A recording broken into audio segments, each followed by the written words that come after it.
Okay, next question will be regarding the stretch shortening cycles in the Toba. So, with regards to plyometrics, I've observed it seems that the common thing people do for plyometrics is jumping on the box, nothing more than that, and then getting down whatever way. So, in your opinion, with regards for say a sport like basketball, would doing that have greater transfer, or would doing stuff like say depth jumps or hurdle jumps lead to a greater transfer? Compared to say on-box jumping? Yeah, just on-box jumping, just on. So in answer to that question, what is the question I ask when I'm training an athlete? You're talking about a performance enhancement. What's the first question I ask? With regards from an injury prevention standpoint. How can I ensure that they're going to be injury-free the rest of their career? So let's say they're on a hard court. Would many of them have patellar issues? Yes. So the first question is any jumping appropriate off court? At any point in time for some of them? Yes. So what I'm saying is I would exclude some of them at all points in time. There'd be somebody who can't jump. So so when we talk about it, I don't want to be generalised that because you're a basketballer you should do jump training. So you've got to be very careful that first of all you're not making worse any conditions that they have. The hard court sports have to be very careful about your off-court loading in terms of on the knees.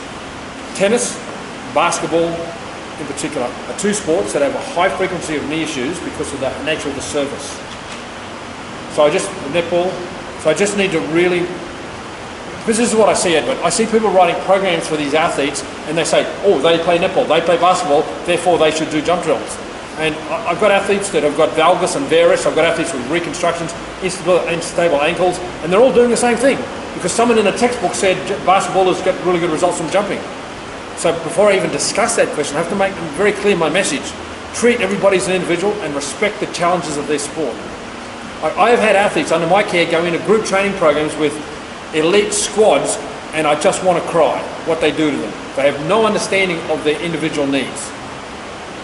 There are athletes at some point in time that should not be jumping. They're just lucky to survive their sport at that point in time. Having said that, in an ideal world, the progression in jumping from a safety and a conditioning point of view, from conditioning their bodies to it, should be from on-box to then low-level off-box. You understand what I'm saying? So on-box jumping is the first step. And maybe then with a step-in if you want. So you can go from a stationary jump to a counter jump to a step-in jump, and then you can progress to off-box because there is an additional benefit that comes from conditioning to the eccentric loading. So if these are progressions, they're not one's better than the other, they are progressions. Okay. And then you have loading, you have height, you have how many repetitions. The plyometrics video is phenomenal footage. Answers those questions. I watched the video, so I had some questions. Excellent. And observing the trend, so I decided to bring it up. Yes. And the book is very good too, Understanding Plyometrics. It's a sensational read. It was actually built from a three-part article that was published in a Canadian magazine called, it was a coaching journal called Sports, S-P-O-R-T-S. And it was one of the few three-part articles in the history of that magazine. It was very well received when I released that information back in the early 90s.